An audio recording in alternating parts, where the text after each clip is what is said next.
Okay, so here's part 2 of the letter QOOF. So the other thing about the letter QOOF is that it means after this. So they say that it's drawn as the back of the head. So the straight line could be regarded as the neck, and then the curve is like the back of the head. And comparison to the resh is kind of the front of the head, which is the letter after the QOOF. So the front of the head, the letter resh is basically an exalted man, somebody who's conducting with dignity and honor. But the QOOF is the back of the head. So the straight line of the resh, which became the letter R, and the straight line of the QOOF could be seen as the neck, and one's the front and one's the back. But so they're both kind of almost like two halves of the same concept. So QOOF is to be raised up, and resh is then the status of being raised up. So what I'm saying about previously, you got to see the narrative of the whole thing. For me to say that, to understand that Yahusha is the door to his father's house, the word house is the letter bet, or the word bet. And if you look at the meaning of that in the dictionary, the word bet means house, but it also means to be taught, trained, and domesticated, or to be of the house. And the interesting thing is, it's the exact same definition of the aleph. Aleph means ox, where bet means house. That's the simple object. But the word aleph also means to be taught, trained, and domesticated, to be of the house. Well, isn't ox of the house? You don't have oxen in your house, but the oxen is a domesticated beast, a domesticated animal. Well, yeah, so is a cat and a dog. I don't have to find excuses. I'm trying to find how it works.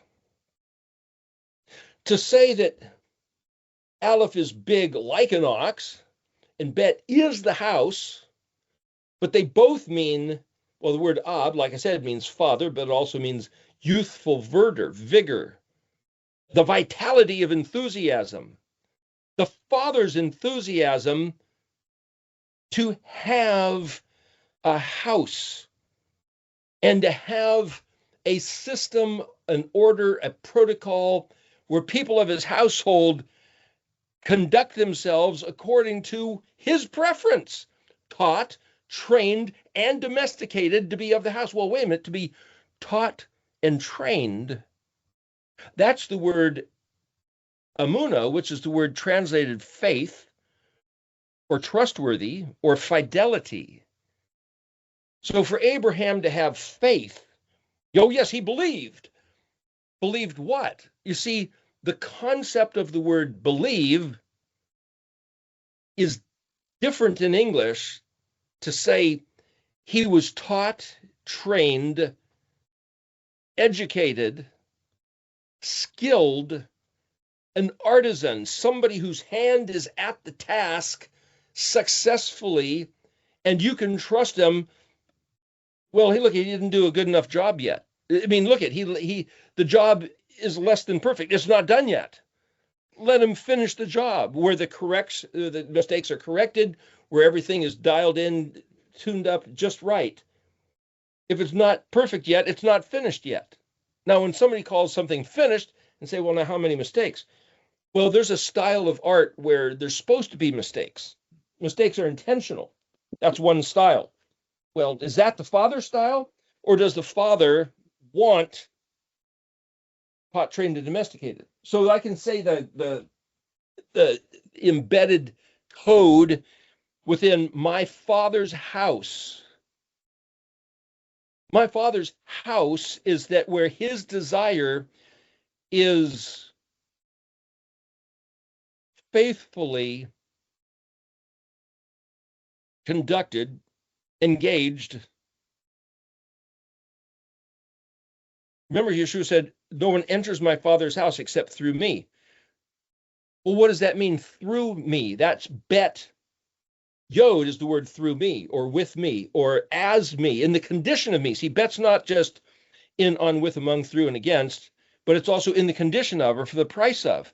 So for Yeshua to say, if anybody wants to get into my Father's house, they got to be just like me, my same condition. See, if I say, no one gets into my Father's house except being in my condition, that's different than saying nobody gets in except through me. But in Hebrew, it's exactly the same. But if I say, well, what was Yeshua's condition? Everything my Father says, I say, and whatever I see my Father doing, I do. That's his condition. And he came as the Word made flesh, which means that if he sinned, he couldn't be the Messiah. Well, what's a sin? Not doing what the Father said, not doing what the Father wants you to do. That's a sin. So if the Father says, I want my people to listen to my voice, if you don't listen to his voice, then you're not doing the Father's will, which means you're not getting in. If he says, I want my people to do what I said to do, guard what I said to guard, hear what I said to hear, behave like I said to behave, obey what I said to obey. And if you say, no, we don't have to do that because we have a different design, nature, character of a deity figure. We can call him your same name, or we can make up a different name, but the character attributes of our deity, if it doesn't match that, then it sounds like you're not getting in. Because if I give the value of the words, no one enters my Father's house except in my capacity, through me, in the betness of my personal being. That's the letter bet. That's the word spelled bet yod.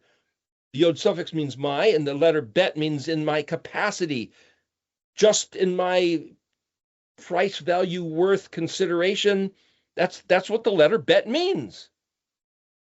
Taught, trained, and domesticated of my Father's house. So if somebody says, well, I got a different God than that. You know what that means? That means you got a different God. There are no other gods. That means you've invented your own God, or you're piggybacking on somebody else's invented God. Because, I was talking about this last week, and I was talking about, kind of almost every week. Why? Because all the letters are in all the letters. And the only way to understand each letter is to understand all the letters and how they fit together, and then focus in on highlighting one letter. That's what I'm trying to show doing during this series of these studies. That's why the same issues keep coming up. And so we're going to look at a couple verses which bring that up. I can say the letter QOOF is almost like a magnifying glass, right? There's the handle and there's the round part. But the objective of the QOOF is to bring us into the resh status. And if I could say, well, wait a minute, there's something else on the chart here. This says Ben Dawid.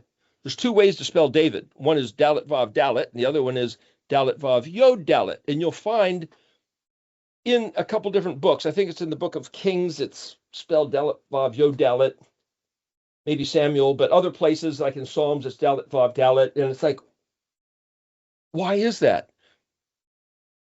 I don't know. It's just there's two different ways to spell it. Like calling somebody Dave and calling them David. John or Jonathan. Maybe that's all the difference is. You add another letter in. I'm just letting you know there's two ways to spell the word David. So this says Ben David. And then if you look down here in bold type, it says butterfly type. Well, that's like the butterfly that's come out of the cocoon. And you don't see the connection, but the connection is this says Ben Yosef. And I've heard that the Jews talk about there being essentially two different types of Messiah figures talked about in the Old Testament. One seems to be a suffering Messiah, and the other one seems to be a successful, powerful, glorified Messiah. The suffering servant and the reigning king. And that they don't necessarily understand that. Well, if you look at the Vav man as being the caterpillar type, well, what's a caterpillar? He gets born out of a little egg. He crawls around eating leaves, and then he makes a chrysalis, and emerges out of that confining space, like the het, tomb, as a butterfly, the butterfly type. So the resh status of the exalted, honored, beautiful, glorified one who spreads wings, rises up in the air, and flies around drinking nectar rather than eating leaves. This butterfly type is like Joseph being despised of his brothers, sold into slavery, thrown in the dungeon, trying to kill him. Now, the fact that he wasn't killed is besides the point of the metaphor. Just so you know, there's two letters which are considered to be man. Vav is the masculine suffix. Vav is a connector. So you could say masculine compared to feminine. Feminine, the letter He, is that which reveals, that which opens. And Vav is the connector. That has to do with the gender roles. But this other resh is a status of dignity, which could be male or female.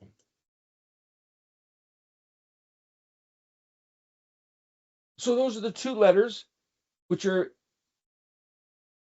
essentially about man or mankind. You could say the two weapons are Zion and Zodi, and they both line up at the Sabbath day. He is a letter that opens. Mem can be open, but look, in the Sofit, it's closed. Bet, you could say, well, the bet is a letter that is a house that means you can go into, so that's a letter that's opening. So what I'm saying is one way to ponder the letters is to look at similarities. Like phonetically, tet and tav both are the letter T. Tet lines up with theta, which is more the TH, but you'll see that the tav is pronounced as a TH. So that doesn't get it from the tet, but that's just something that happened to the letters as they evolved later. I could look at the letter QOOF and say, there's a couple different models of shape. I could look at a tube like a cup that's pouring liquid out. Well, that's like Aquarius, the water pourer. So because Aquarius is somebody that has a type of urn, and well, that's just the way you illustrate it. It's something that pours out water in the stars, one of the Mazar. I could say there's something about the letter QOOF with that particular constellation.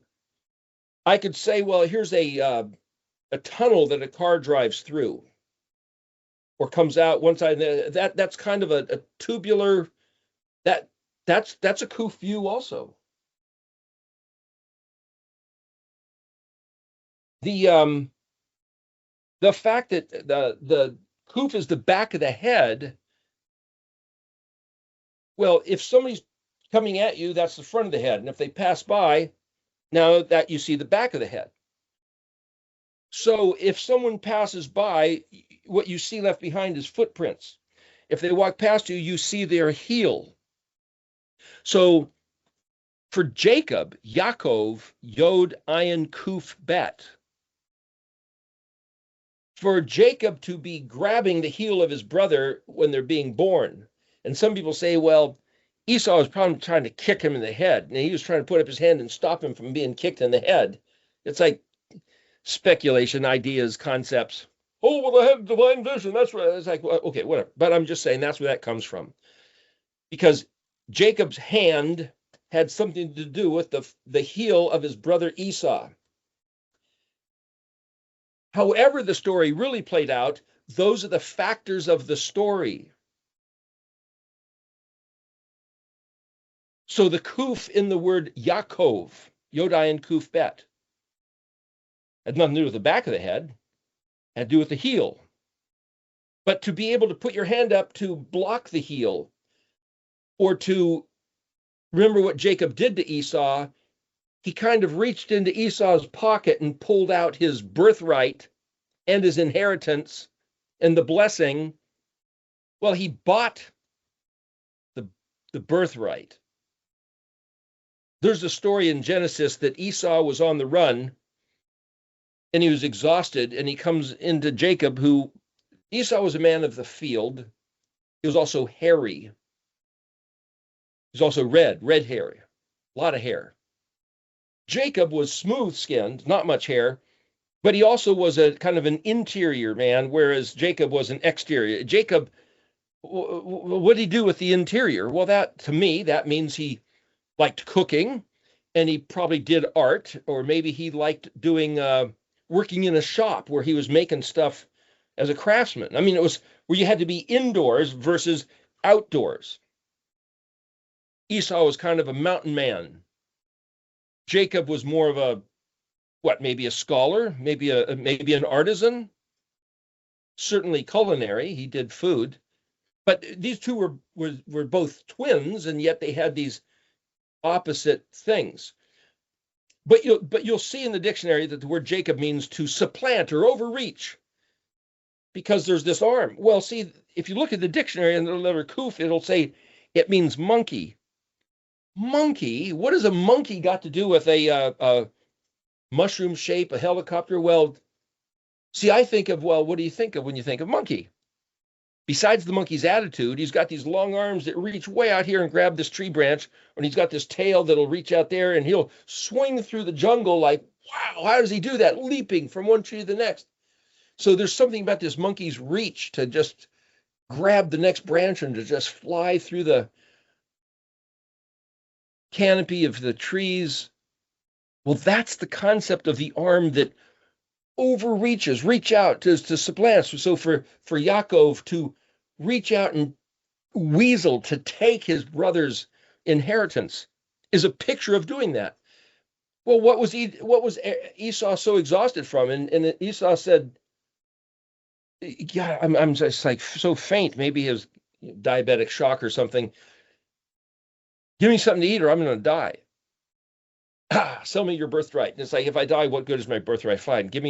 I'll sell you my birthright. Just give me some of that red stew that you're sitting there making. It smelled really good to him. Well, I think it's the book of Jasher, just so people know who haven't read that, says that Esau had just killed Nimrod, the great king, the guy that built the Tower of Babel and trying to shoot an arrow in the face of Elohim at the top of it's like, what? He had just killed Nimrod? I believe that's the way the story goes. And he was on the run because Nimrod's men were chasing him down, and they were just about on his tail. And if he fell exhausted, they'd get him. They'd nail him right there. And he said, "You got to give me something to eat. I just got to kick my energy up so I can keep running." Well, maybe that was part of the story. I don't know. But Jacob took advantage of that. And you think, well, that was kind of weaselly of him. But then, if that wasn't enough, Isaac, their father, was on his deathbed. He didn't have much time left. And he said, Esau, I want you to make, see, now Esau could cook also, not just Jacob, but Esau cooked wild game. And Isaac said, there's this one dish you make that I just love. It's so great. I think it was like a young deer or something, tender and spices, and could you make me that? Make me that one meal that you make that I love so much. If it's my last meal on earth, and then come in here, I'm going to give you my fatherly blessing, the blessing of the family clan upon you, as one of the last things I do on earth. And Esau said, okay, great. Well, that means he had to go out and hunt and catch the animal and get the herbs and it's going to take some hours. Well, Rebecca heard, their mother, and she says to Jacob, listen, I want you to get the blessing instead of Esau. And it's like, what? Anyway, she says, listen, I know exactly how Esau makes this meal. So you go get yourself ready, and I'm going to make the meal, and we're going to make it out of a goat instead of a deer, so we'll get here faster because I got everything right. And Esau was hairy, so she put like goat skins on his arms, and she said, "Look, if your dad wants to feel your arm, he'll think that you're Esau instead of smooth-skinned Jacob." And it's like, oh man, if we get busted for this, I'm in big trouble. Shut up! I'll take the heat for it. Is what Rebecca said. And it's like, what kind of conniving? What? This is what Jacob's doing. See, Jacob's now a participant, but it was Rebecca's conniving, and we don't know what else was going on. But so anyway, they're bringing the dinner, and Isaac says, wow, hey, you brought it so fast. Hey, Yahweh blessed me, and I was able to catch the deer right away and make this, and so here it is. And he says, well, that's reasonable. That's understandable. Sure, okay. And he said, man, this is so good. I sure love this. And then he went to go put the blessing on his son, and he goes, your voice sounds like Jacob. And Jacob said, well, I just kind of, get some nice roots. Let me feel your arm. And he feels the arm, and he feels like he was starting to maybe lose it a little bit, but he felt the goat hair on Jacob's arm, and he says, gosh, the voice is Jacob's, but the arm is certainly Esau's. And he is like, oh, okay, maybe I'm just okay. I don't know what's going on with me, but maybe I'm okay. Lays out the blessing on Jacob, and then he finishes the meal, and Jacob takes off, and then Esau comes in and says, hey, Dad, I got it. And he says, what? Who are you? And he says, I'm Esau. You asked me to fix you a meal. I got the meal. And he says, what? Go! He realizes he's been had, and he says, oh, yeah. And Esau is like, what? He stole my inheritance, and now that rat Jacob has stolen my blessing also? And that stirred up a hatred in the heart of Esau. Justifiably, Jacob is the swindler. Jacob is the scoundrel. Jacob, whose 12 sons became the house of Israel. Horrible. Well, that animosity, because of Jacob's weaseling, because he was kind of set up by Rebekah, his mother. But nevertheless, there was this animosity between Jacob and Esau for the rest of their lives. And a certain thing happened.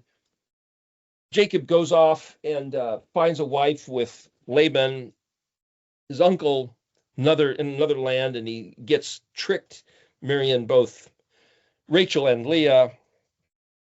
And then they each have a maid, so then he ends up having children with these 4 women, Rachel, Leah, and Zilpah and Bilhah, the 2 maids, ends up having 12 sons with these 4 women. And then there comes a period of time where Jacob is finally going to meet with Esau and reconcile, or hope to at least come to terms, come to approach the QOOF bet, come together, meet, contact, which is also the word lamed ket mem, which is the word for bread, which is to say, like 2 teams coming together, 2 armies coming together, 2 people coming together.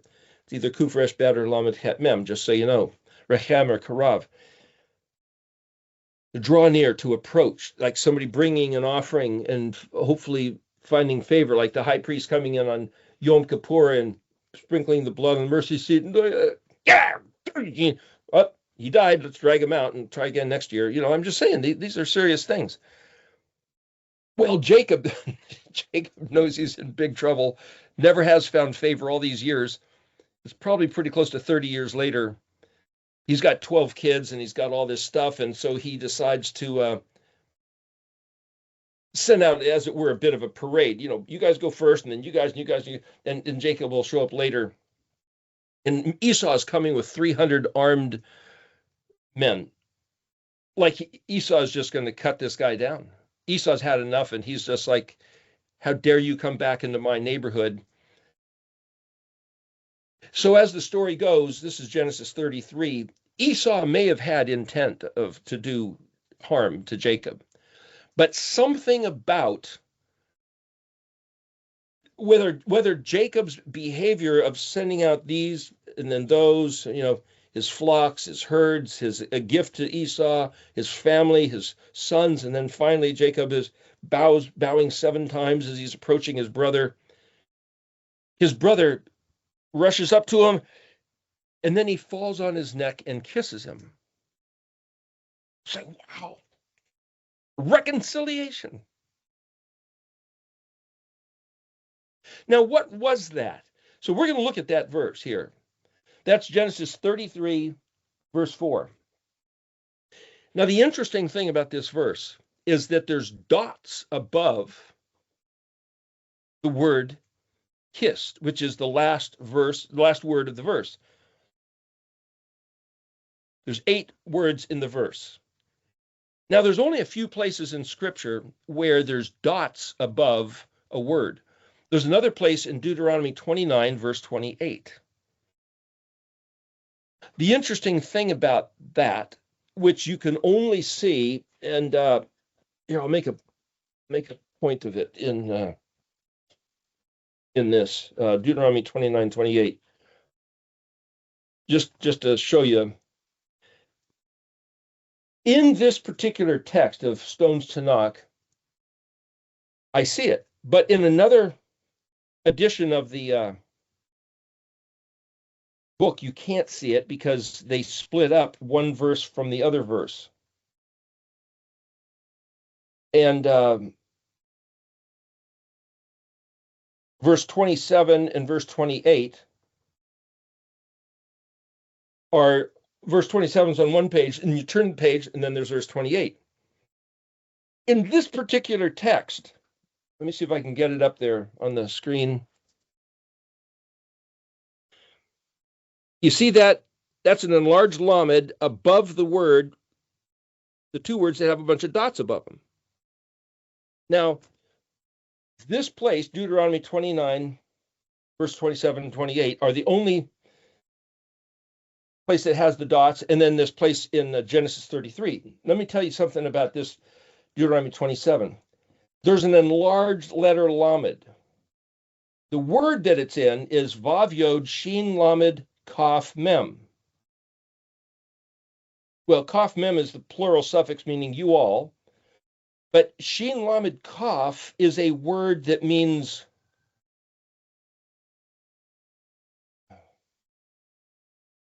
divorced. Get out of here, to send a missile, shoot an arrow, eject, banish, exile, get out of here. But there's an enlarged lamed in that word. So just so you know, there's two places down here in the corner where I've got Ayin Dalet circled and also Nun Resh circled. Well, Nun Resh, if you look at that place where Yahweh passes by and declares his grandeur to Moshe, there's an enlarged Nun, and then a few verses later, there's an enlarged Resh. And it's like, well, what's Nun Resh? If you were to put those together and say, why is there an enlarged Nun and an enlarged Resh? Nobody knows. Just as what's the word Nun Resh? Well, Nun Vav Resh is the word light, nor, like manor, like Aleph-Vav Resh, or. But Nun is to put something in action, and what's Resh? The exalted status. So what's Nun Resh? Nahara is to flow or stream like a light or a river. To beam, flow, stream, beam, light, water. That's Nun Heresh, Nun Vav Resh. It's this action of being in the flow of Resh status. So you got to think about that and say, well, the spelling of the word, Nun Resh, it's not spelled. There's a Nun in the beginning area of Yahuah explaining himself, and then there's a Resh later on. What do you do with that? Well, if you put them together, what if we looked at Nun and Resh on the chart? Well, here's Resh, and here's Nun. Successful, full term. But if I was to say, well, there's Nun and there's Resh. Trigger control.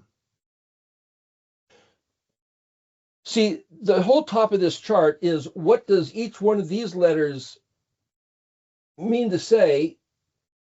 What's an Aleph? What's a Bet? What's a Nun? And this is what is a Nun from each one of the other letters' points of view. But one thing I've found that you can do with this chart is to say, which we'll go through this later, we're going through the individual letters right now, is to say if you just join Nun and Resh together, trigger control? What does that mean? If you're too fast on the trigger, you're going to shoot somebody or shoot yourself, or there's going to be trouble. Trigger control is like control your temper, control your words, control your mouth, control your mind, control your heart, control your breathing. That's being of the Resh status, dignity, successful full term. Well, that's what Resh status is. Resh is the baby being born because it's now come to full term and it's ready to be born. That's the 50 years of Jubilee, and this is the Jubilee year. That's somebody who's taken to heart the covenant, knowing the ways of the house of the Father and saying, I'm in, I'm there, I'm with that. So then that's someone who's successfully entered in through Yahusha, the door. Well, who's Yahusha?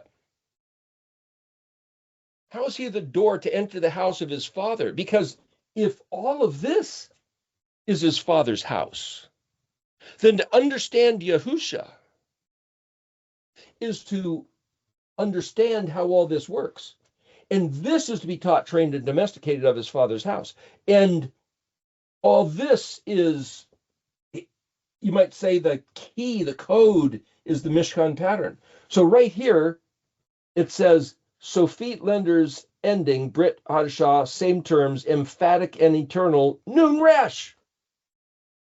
So that Nun Resh with this oval circle, like down here, is to say, see, Resh Shin Tav works together as a triplet, just like Samak Ayin Pei as a triplet, just like Bet Gimel Dalet as a triplet, like Yod Kaf Lamed, like Kaf Lamed Mem, like Mem Nun Samek. So you can look at each one of these letter patterns in which we will coming up. What does these two letters, what does these three letters in the natural order mean? They're words with meaning. And Resh Shin Tav means net, trap, snare. To collect in a bundle, like you're harvesting fish or you're harvesting grain and you're taking them. It's the word betrothed, like I've come to get my betrothed, and Yeshua saying, I'm going to prepare a place and I'm coming back to gather my betrothed and take them with me. But Resh Shin Tav, or Resh Shin Tav is the aspect of the verb. You might say Resh Shin also means licensed, permitted, authorized. In most states of the country, you're not allowed to work unless you have a license. You're not allowed to practice law or medicine or teach unless you have a license, if you're licensed by the state. Long time ago, you just learned how to do something as an apprentice or some other person teaching you, and then you did it. But nowadays, everything is licensed and authorized and permitted. That's these words. It's also the word for retina, which is like a net. The retina of your eye captures the light, sends it to your brain, interprets the light so that you understand what you're seeing. Something about all that is Resh Shin Tav. But see, this has to do with the Sofit letters. Here this says, son of Yosef. Well, what does the word Yosef mean? It has to do with inquire, goblet, threshold, mediator, a broker of food. He will accumulate. The word David has to do with son of Dawid, beloved, door handle, and hand of pain. So the idea of this line right here, why did I put Ben David and Ben Yosef with the Sofit letters? Because the Sofit letters can be seen as like a mini alphabet. And if they come at the end, because the word Sof means at the end, and the word Sof comes the word for Joseph, or he will accumulate at the end. Well, what happens at the end? See, the word QOOF means after this. QOOF Zadi, at the end. Well, QOOF Zadi is at the end. That's reading the letters going this direction, towards the front. But if you read QOOF Resh, Yod QOOF Resh means precious, dear, enhanced in value.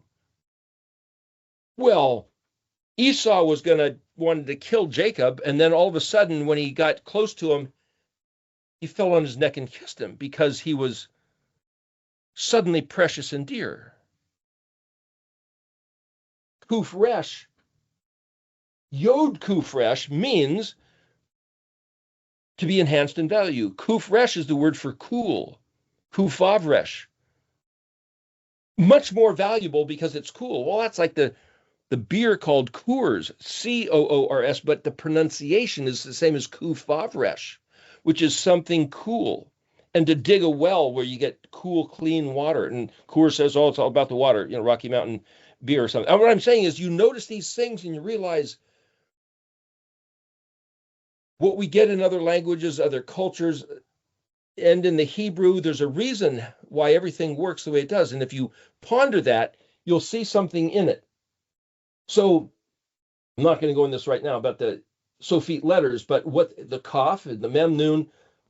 Kaf means like. Mem is the womb. Nun is what jumps out. Pei, Zadi is the word to detonate, explode. But Mem, Nun, manna means what? What's this? Mene is to count. Like counting and then exploding. Pei, Zadi is open mouth. Mem, Nun is to walk according to the meter, like a certain poetic meter or a certain meter of a song. That's Memnun.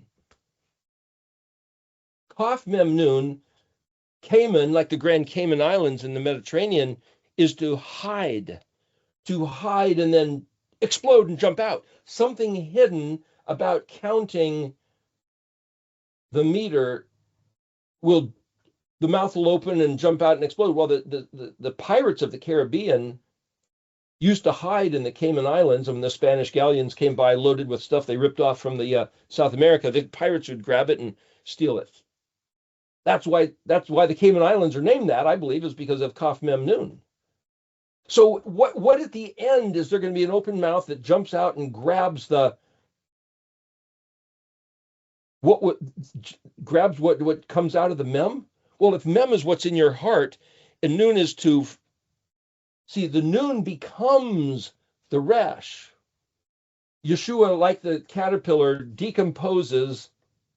So Mem is at the bottom of the decomposition, and then like the dead wheat, and then it turns and starts growing, and Nun turns into Samach, bears fruit, Ayin, Pezadi, and then Kufing Resh up to Resh. So Nun becomes Resh. He will accumulate the broker of it. So what I'm saying is you contemplate the stuff. You could go further, but let me point this out. I'm going to jump off that on this other subject. There's an enlarged lamed, which is the word. I'm going to read the verse. Let me go back. That's verse 27, but this is Deuteronomy 29, verse 23. And all the nations will say, for what reason did Yahuah do so to this land? Completely ripped apart. Sulfur, salt, conflagration of the whole land. It can't be sown. Plagues and illnesses. You see, we look at the land of Israel over in the Middle East right now, and it's just a barren desert. But it was like the Garden of Eden. When the Israelites first got there, and I would say even in the days of David, it was probably like a lush garden. We now look at it as a desert because Yahweh burned the heck out of it. And then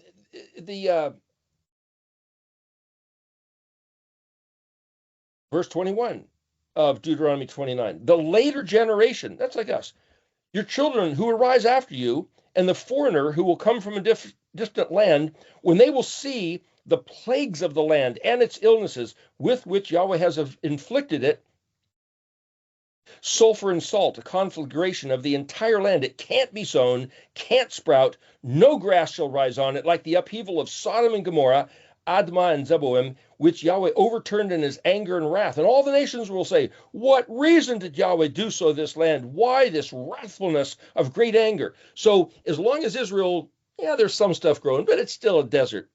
I look at that and say, that's kind of like this.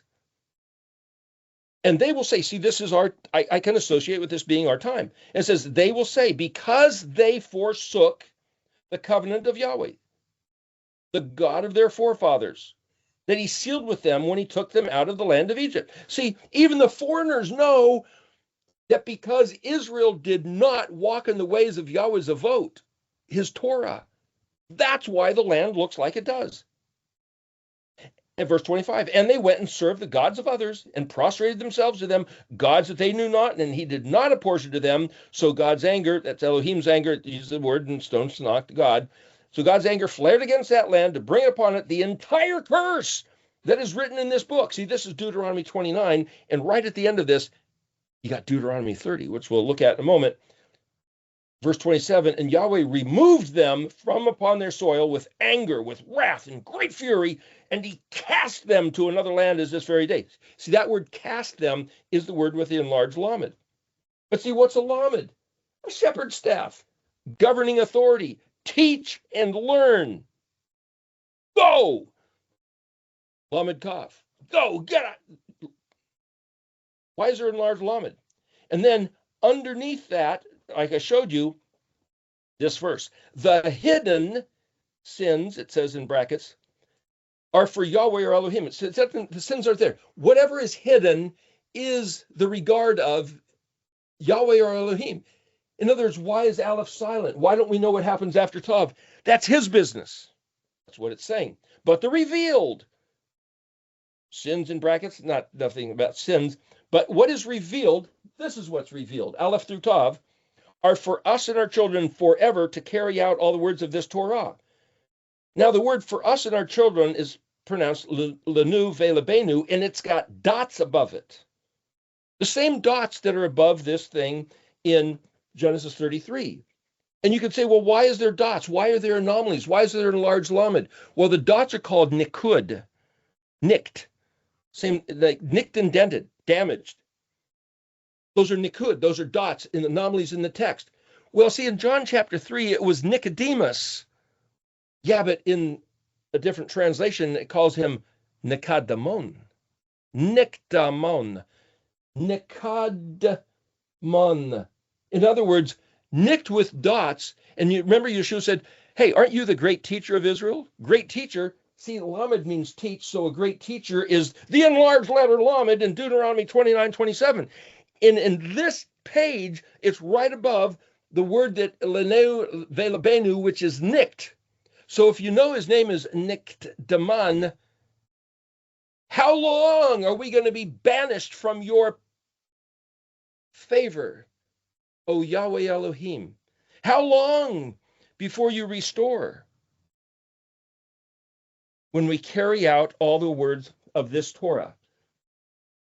That's the last verse of Deuteronomy 29, and it goes into Deuteronomy 30. It will be when all these things come upon you, the blessing and the curse that I presented before you, then you will take it to your heart.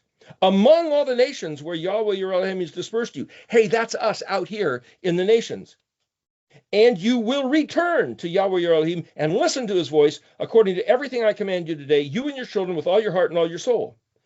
Then Yahweh your Elohim will bring back your captivity and have mercy upon you, and he will gather you in from all the peoples which he has scattered you.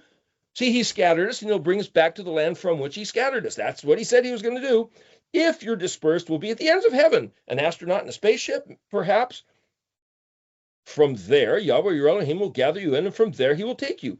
Not the rapture up into heaven, but he'll gather you from wherever you are scattered around in this universe and bring you back to the place where he ejected us from. Verse 5, Yahweh your Elohim will bring you to the land that your forefathers possessed, and you shall possess it. See, that's for a period of time. It's not the end of the world. He will do good to you and make you more numerous than your forefathers. And if you look at that word for numerous, it's resh bet, or resh bet bet, which is not just multitude, but also significance and importance. Rababat. Yahweh your Elohim will circumcise your heart and the heart of your offspring to love Yahweh your Elohim with all your heart and with all your soul, that you may live. And then, verse 7, Yahweh your Elohim will place all these imprecations, that's the curses, upon your enemies and upon those who hate you, who pursued you. You, verse 8, shall return and listen to the voice of Yahweh and perform all his commandments I command you today. Yahweh will make you abundant in all your handiwork, the fruit of your womb, the fruit of your animals, the fruit of your land, for good. When Yahweh will return to rejoice over you for good, as he rejoiced over your forefathers. It's conditional. When, verse 10, when you listen to the voice of Yahweh your Elohim, to observe his commandments and his decrees that are written in this book of the Torah, when you shall return to Yahweh your Elohim with all your heart and all your soul. See, if our enemies read this, they've got one battle tactic. Lie to us. Moshe, the last words that Moshe said in Deuteronomy 33:29. He said, Ashrika, blessed, valid, authentic Israel, Mikamoka, who is like you? Nosa, which is Ayin Mem, a people, Nun Vav Shin Ayin. Well, Shin Ayin is redeemed, delivered, but also delightful. The people that Yahuah delights in. The next word is Yahweh. Yahweh delights in you, and he said he'd save you and deliver you. What other people group on the face of the earth has it? There ain't nobody. And then it says Mogan Azerka. Well, Mogan is Mem Gimel Nun. That's the word shield, but Gimel Nun, Gan, is garden. So like a garden is protected and shielded and order and row, and it's everything you want. It's just like, see, Yahweh says Israel is like a planted garden to him. All his favored attention is on Israel. Azer, like a wife being Ezer Kenegdo, Ayin Zion Resh. Zion Resh is not the same. It's a little different. It means strange next, but Ayin Zion means fortress, refuge, strength, glory, firm, fierce, sharp, bold. That's what a wife's supposed to be. Your fortress of strength and glory and fierce, sharp, bold. Nobody can mess with you. And he's your Het Resh Bet Gimel Aleph Vav Tav. Well, Gimel Aleph has to do with like the head of a camel raising up. So it has to do with haughtiness and arrogance. The word haughty is to be raised up. Hot cuisine, Haute in English, has to do with, hey, this is the good stuff. This is like really the premier, the best way it's done. Lift up, grandeur, genius. This is the sword of your grandeur. This is your refuge. Yahuah. And then it says, Vav Yod Kaf Het Shin Vav. And then your enemies, Aleph Yod Bet Yod Kaf, Lakah, Ve'atah. It says your enemies are going to do what? They're going to Kaf Het Shin. This is the last sentence of Deuteronomy 33, verse 29, the Song of Moses. And this is what Moses is saying to the people. This is the last sentence out of his mouth before he dies and Joshua takes over and they go into the promised land. Your enemies are going to do this. Kaf Het Shin. Give the lie, deceive, deny, reduce, contradict, disappoint, bring leanness to you, feigned obedience. Now, what does that mean? That means you get teachers in your seminaries and schools, in the pulpit, in your culture, and you teach Israel to not walk in the ways of the Torah, of the covenant, but they think they are. They think they are walking in the ways of the covenant because they love Jesus and accept him as the door to their entrance into the Father's house. But because the lie was taught by our enemy, instead of listening to Yahuwah's voice, we're going to be disappointed, deceived, reduced, and leanness. But, last three words, Ayin Lamed, yoke to Bet Mem Vav Tav, Yod Mem Vav. Well, then the last one is Tav Dalet Resh Kaf. So in the translation in Stone Tanakh, it says, but you will walk on or trample their haughty ones. How are you going to trample their haughty ones? Well, they're getting the word haughty out of, see, Gimel Aleph Vav Tav is lifted up grandeur. It could be arrogance and haughtiness. It's just like the hot cuisine. This is like the hot mama, the great fashion. That's Haute, hot. But this word, Bet Mem Vav Tav. Well, the bima seat is, they say, that's where you teach from. Bima is a pulpit. Bima is a stage directing. The one who's up above, like if you the Truman Show, the guy running the thing was up above and Truman was living down here. And that's a picture of this.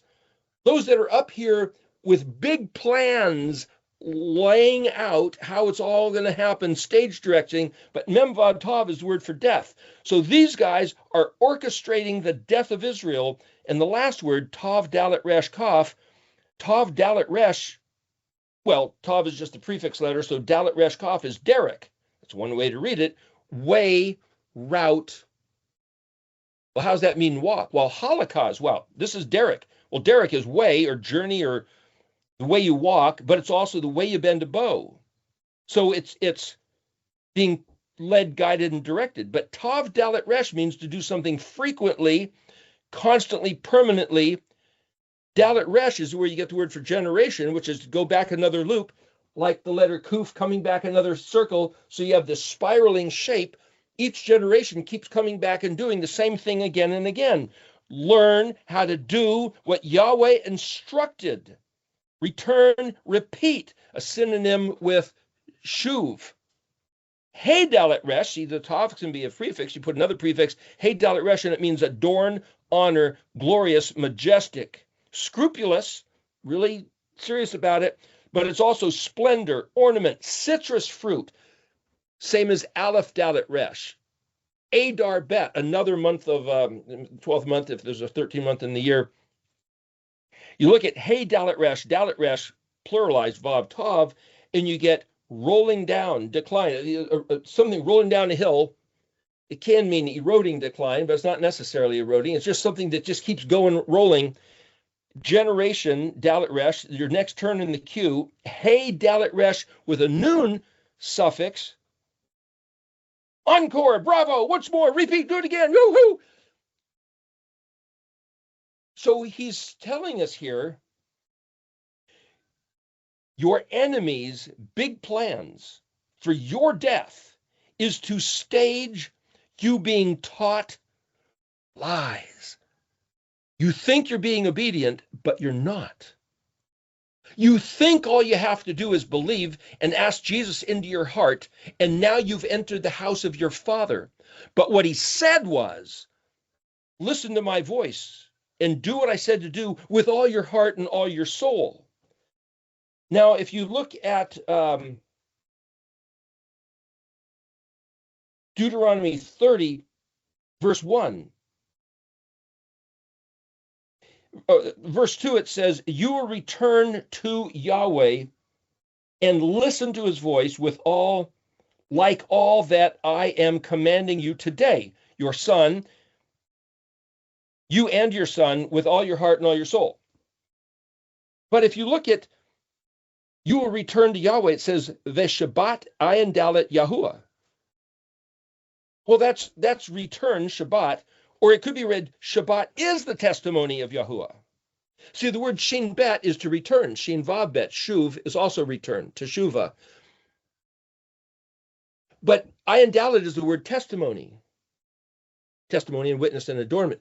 So I could read this that it's saying when you return to Yahweh, or I could say, because ayin dalet means period of time, until or when. But it's like, but if I'm looking at this in Hebrew, I'm saying Shabbat is the testimony of Yahuah. Shabbat he gave as the token of indication that you are now listening to Yahweh your Elohim and Shema B'Kol, just like he mitzvot. Yeah, but see, the Council of Nicaea changed that and said that we now worship on Sunday. And they made it illegal for anybody to be like a Jew or reckon the Jewish stuff, so they took away the Torah.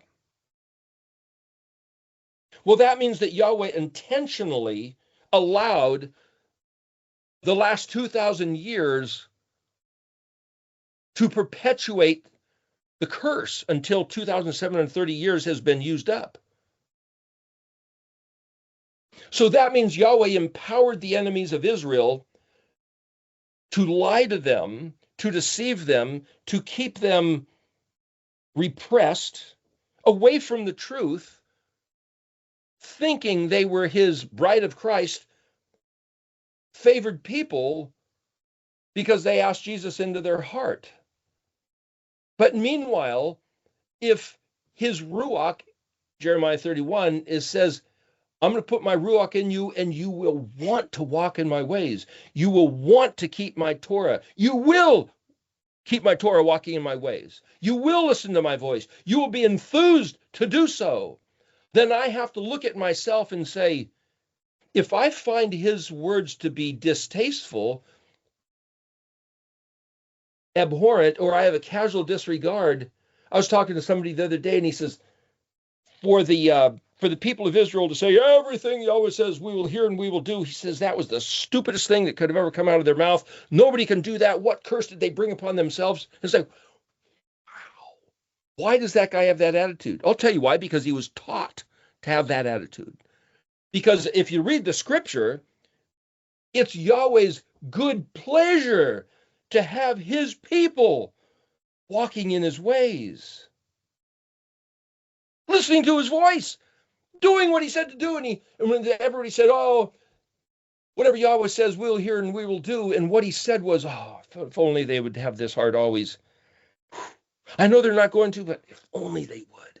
And this is Yahweh expressing his dream, his vision of the perfect world. Oh, if only my people would have this attitude. You see, for Yahuah to have that, and I mentioned once that he had these dreams and visions, and somebody criticizes it. Yeah, he doesn't. It's like, come on, read the text. Now, we'll look back at this verse 4 of Genesis 33. Now, see, if you read the narrative story, Esau ran to meet and embraced his brother. It doesn't say his brother, and he fell on his neck and kissed him. That's what it says. But now we're going to look at the words. Vav Yod Resh Zadi. Well, Aleph Resh Zadi is the word earth. Resh Zadi means run. So Yod Resh Zadi means he runs with proactive enthusiasm, volitionally. That's rats, like rats running. Lamed Kuf Resh ALEF-TAV Vav. Well, Kuf Resh Aleph means to be called and invited to come to a meeting. So he ran to meet. So they have Lamed Kuf Resh Aleph, Tav, Vav. Vav suffix means them or him. He ran to meet him. Wait a minute, but Lamed Kuf Resh is precious, dear, and enhanced in value. This word Kuf Resh ALEF-TAV Vav. Kuf Resh Aleph means called, invited to meet, and to learn to read. Resh Aleph Hey is to see, to be allowed to perceive, to allow to see. He caused himself to be seen. You look in Klein's dictionary. And it says here, ALEF-TAV. Well, Tav can be a suffix, like a Hey is the suffix, which means it has happened or it will happen. Kuf Resh Aleph is to learn to read scripture. Lamed Kuf Resh, I'm reading the word backwards here, is precious dear. So I could read this and say, and the word Esau is spelled Ayin Shin Hey, which means, it's not just the guy's name, but it means to do, to make, to produce, cause, press, squeeze, accomplish. Ayin Shin Hey is the action verb of making something happen. He runs volitionally to make happen.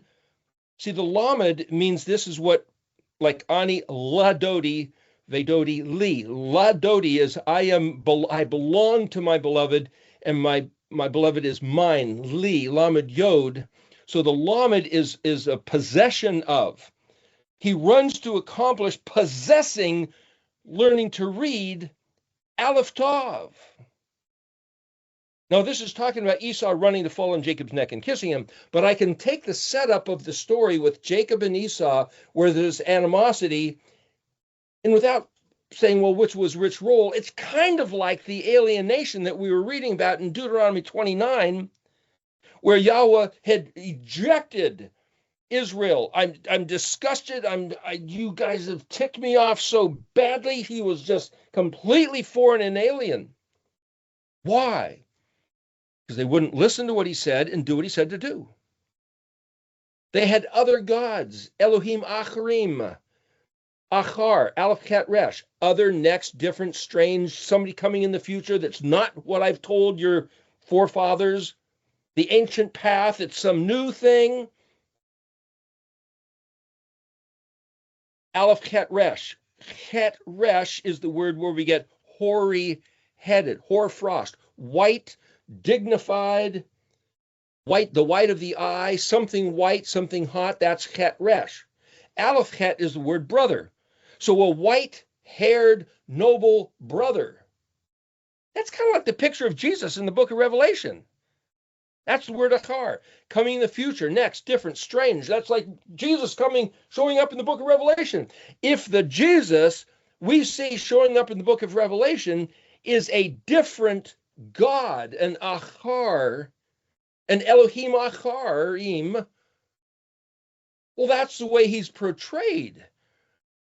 But if Yahusha is identical to his father, and he compels with his father's Ruach HaKodesh to only walk in the ways of the Torah, the Derek, taught, trained, and domesticated of Hadar, the glorious, majestic, honorable fortress,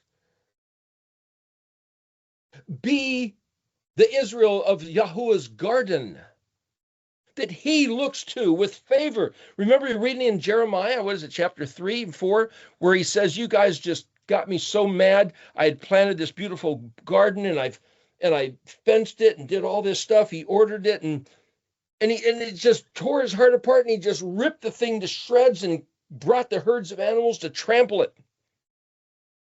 That's what we've done to his heart by not listening, by not learning. But we've been taught by the saints and popes and bishops and pastors and professors and teachers and apostles, so-called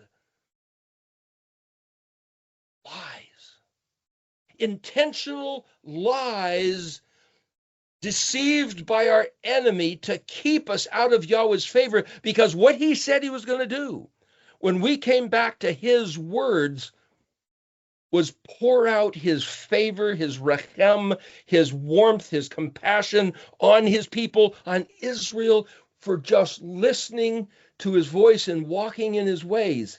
And then he was going to turn his face against our enemies, and you want to know what the tribulation is about? To me, that's what that looks like. He's going to tribulate the bejeebers out of our enemies. And I could bet that they hire people that know Hebrew to read these words and tell them what they should do. And this right here, this last thing out of Moshe's mouth, lie to them with feigned obedience. Make the people think they're obeying him, but they're not. How do you do that? They must keep the Sabbath day. Change the Sabbath day. They must observe these Moedim. Change the festivals. They must walk in my Torah. Tell them that Jesus died on the cross, fulfilled the Torah, so they don't have to do anything. Get them to believe it with their whole heart, and the enemy wins. And his overlord of Yahweh's people is sustained for nearly 3,000 years. Pretty simple, pretty easy. Until the time of the end of the curse. And if you can go by the numbers of the dates, the 2,730-year curse. Leviticus 26, multiply the curse by 7. Ezekiel chapter 4, 1,000 years later, the curse on the northern kingdom was 390 days. That's a year and a month. And if you multiply the 7 times the 390, because they didn't want to come back, that's 2,730. 721, Assyria conquered the northern kingdom. 721 BC, add 2,730, and you come up with 2010. This chart was made in 2010. Just coincidence. He will run to learn how to read the ALEF-TAV, and it becomes precious and dear. And he grabs a hold and embraces it. Het bet QOOF. And then Yod Pei Lamed. Well, Pei Lamed Aleph is separate from all others, special, difficult, wonder, marvelous. Pei Lamed is to pepper, argue, debate, or dispute. So Pei Lamed is the root of the word prayer, expectation, Nun Pei Lamed, Nephal is the fallen ones, because the Nun is in front of Pei Lamed. So what's Pei Lamed?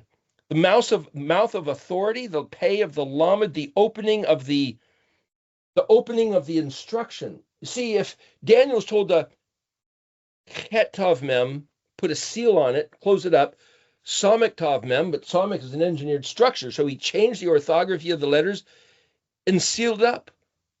So there was no access to these words until the time of QOOF Zadi, until the time of the end of the curse, 2010.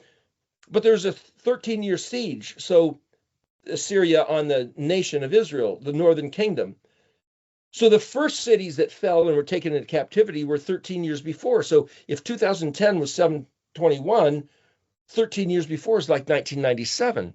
I find it interesting that a bunch of people say, somewhere around 1997, there was the Million Man Christian March on Washington, D.C. that year. Somewhere around 1997, people decided to start listening or coming back or hearing the voice or hearing the shofar. Is Christianity right? Is it true? Is it authentic? Is the culture of Jesus Christ that we've inherited the pure truth and nothing but the truth? Learn to read Hebrew. Learn to read the ALEF-TAV. Grab a hold, debate, argue, distinguish, judge, Pei Lamed. Search. Ayin Lamed, Zadi, Vav, Aleph, Resh, Vav. Well, Ayin Lamed is a yoke, that which is connected to. It's like a hyphen. Zadi, Vav, Aleph, Resh, Vav. Well, you look that up in the dictionary, in Klein's dictionary, and it says necklace, collar, that which turns. Zadi, Vav, Aleph, Resh. Remember, you could take out the Vav, and sometimes Aleph or Tavs are dropped into a word as like one of the wild cards, like Yods and Vavs are. Zadi Resh is sharp, vex, bound, wrapped, distress. Zadi Resh is rock. Zadi Vav Resh, fashion, form, shape. Treat as a foe, hostility, enclosed, confined, lay siege, or trap. So the garden is enclosed and protected, but Zadi Resh is to be enclosed, like laying siege on a city, and you've got the battlements against it, and the people inside are pinned down.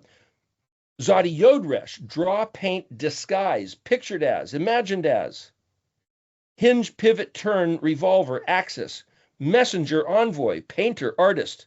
See, Zadi Yod Resh or Zadi Resh or Zadi Resh, it's got all these different things going on. So you have to read them all and kind of step back and kind of like the binocular vision, change your focus and say, what is this that we're looking at here? Something that turns, an axis. The world spins on an axis, a pivot. It turns on this, the door spins on a hinge. Gimel Lamed, the Gal that were, Gimel Lamed, the Galut that were sent off in exile, it turns and they get to come back. It's like the yin-yang symbol, the Korean flag. It's like the turning of the Dalit Resh. It's like the turning part of the QOOF. If you look at the word for QOOF, it's also talks about a radius. It's like a target where you pull out a line from the center point and draw a circle, a little bit longer, another circle, a little bit longer. There's something about this zeroing in. It's like the question, where's the problem? Where's the solution? Question mark, and here, pointing at right above the Ark of the Covenant, right above the tables of stone, right above the manna, and Aaron's rod that budded, the Zadi. The QOOF, question, exclamation point. This is the stuff.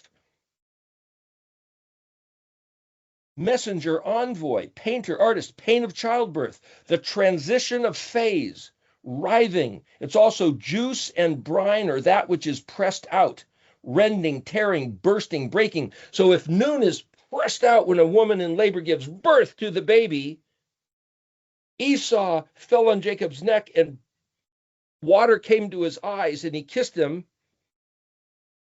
What was turned? The alien relationship was turned back around to the embrace. Zadi Yod Resh Tav is pattern or design. Then if you look for the word for kiss, is Vav Yod Shin Kuf Hey Vav. Hey Shin Yod Kuf is touch gently. Shin Kuf Hey, drink, irrigate, kiss, desire, marketplace, noise, bustle, uproar. It's going to the market and finding what you desire. This is what I'm looking for. Mem Shin Kuf, different prefix, means possession or acquisition. If you're building, and you'll see a lot of times instead of one solid wall, they'll have a joint. It's a flexible joint that they put in a building panel so that if there's an earthquake or wind, it won't crack. That joint where they come together, which is flexible, is also Mem Shin Kuf. It's also the word for a farm or management or administration of a household. Mem Shin Kuf Hey is the word for cupbearer. Remember, Joseph was in the dungeon with the cupbearer and the baker. The administration of the household. Drink, irrigate, kiss, desire, marketplace, touch gently. But you see, if you put that back onto, he learned how to read, Lamed Kuf Resh ALEF-TAV. The administration of the household, the truth of what it means to enter the house of our Father, is in learning how to read the ALEF-TAV. And Yahushua is the one who came on the mission to do each one of these letters in sequence order, to establish, to prove, to validate, authenticate Aleph Shin Resh, the alphabetic letter sequence, proving, validating that this is that sacred voice.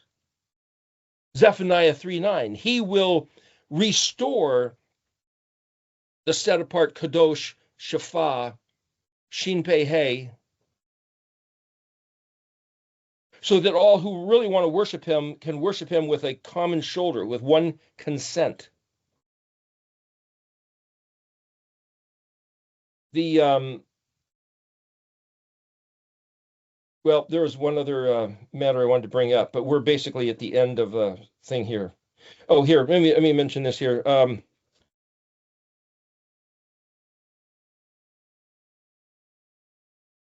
Exodus 23.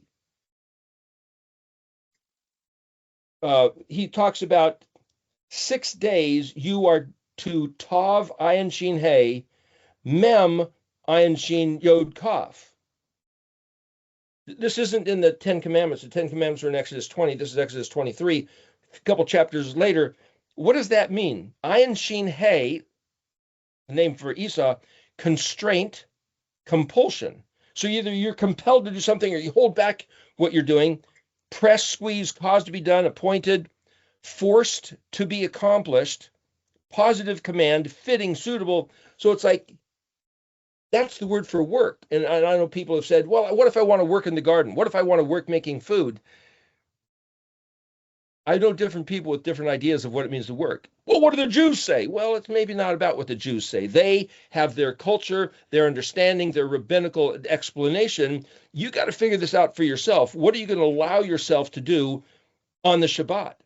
He says here, 6 days you should Tav Ayin Shin Hey, Mem Ayin Shin Yod Kaf. Tav Ayin Shin Hey, industry, manufacture, production, make something, cause something, or do what somebody else tells you to do. This one day you're free. You're free to do not what somebody else is compelling you to do. How do you play that out? That's verse 12. Verse 22 of Exodus 23. Yahuah says, if Kuf means that which comes later, that which is in the footsteps following the one letter, which is the big if. Well, Mem is on the condition by which you harbor it in your heart. But Kuf is that which follows. If you hearken to his voice and carry out all that I speak, then I shall be enemy of your enemies and persecute your persecutors. See, that's why our enemies don't want us to know this stuff. That's why they don't want us to learn how to read. They don't want us to think that we should keep the Torah. They don't want us to think that if we were loving Jesus, we'd actually do what he said to do, which is walk in the ways of his Torah. And we would be happy to keep the Moedim instead of Christmas, Easter, and Halloween.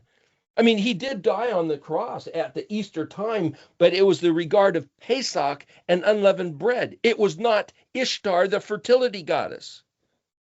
See, they just got real close and then changed it.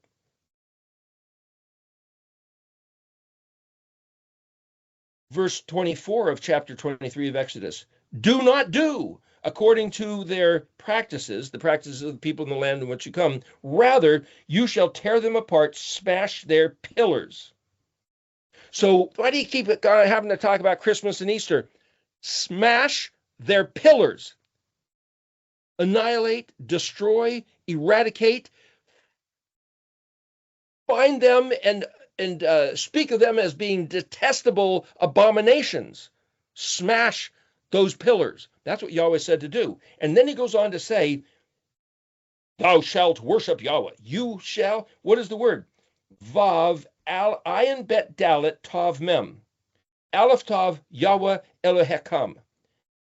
The ALEF-TAV, see, it's not even defined. It's not translated. You shall obed, ALEF-TAV, Yahweh Elohekam. The ALEF-TAV of Yahuah Eloheka, in my understanding, is all this stuff we're talking about. This QOOF overview. This is in the treasure box, and this is like the rounded lid, like the firmament over this arets. But the word obed is translated worship. You will worship Yahweh your Elohim. You will worship the Lord your God. That's the way it's translated. How do you worship the Lord your God? Well, see, you take the English word worship and then you define it. You say worship is having good feelings of love and singing songs. That's the worship time of the church service. And we sing worship songs. But you see, in Hebrew, ayin bet dalet is pronounced, well, the letters are O, B, D, obed, where we get the word obedience, Obadiah, the name of that book. And obed means worship, but it also means obey, hence obedience, and it means work hard. Tan hides. It's not just an attitude of affection, not doing anything because Jesus died on the cross. It's because Yeshua died on the cross and brought us back into a place of favor. We then jump to the task of doing what he said to do enthusiastically, proactively, because we're allowed to come back. He fulfilled the law. He showed us how to do it so that we can walk like him, following him, doing just like he did. And he fulfilled the alienation, bringing us back into composition, back into affinity with his Father's ways. But see, I have to choose to think of it that way. And if I choose to think of it the way I've been taught, I'm playing into our enemies lying to us, which is what Moshe said they were going to do. And see, Yahweh doesn't even hide it from our enemies. He sticks it right there. Hey, enemies of Israel, the only way that you can overwhelm my people, remember what he said to Balaam? He said, Yahweh said to Balaam, because there's no sorcery and divination in Israel, they can't be conquered. Ha ha! Wink, wink. Guess what, Balaam? Tell Balak, the king of Moab, there to bring in sorcery and divination. So he had his prettiest girls come in with their sorcery and divination and get together with the men of Israel. And Yahweh's fury flared upon his people and they all started dying. And see how easy that was? But he told us, they're going to try to deceive you. Don't be deceived. That's the whole game plan right there. And when we come back to walk in his ways, he returns his favor, turns his aggression and anger against our enemies, and that changes the world. And yet, what do we see in front of us right now? Oh, they've got big plans. Oh, they've got really big plans. Yeah, for our death, that's Bet Mem Vav Tav. But all we have to do is go back to the instructions of walking the ways of Yahweh's Torah, and we will trample their haughty ones. We will kick their big plans away because Tav Dalet Resh Kaf is just do constantly, permanently, frequency, repeating the instructions as he led and guided, which is our glorious, majestic honor, which is the ways of Yahuah's heart. So there it is. There's the whole thing. Anyway, we're at the end here, so we'll have to stop here then. You want to close this out, Carla? Sure. Hallelujah, Abba. Toda, toda, toda. For thy word, thy Shem is QOOFing once again to this generation. We praise thee and we thank thee, Abba, for everything thou gives us and for the path that thou hast laid before us. HMShYCx YHUShO. Hallelujah. Amen. Thank you. Amen.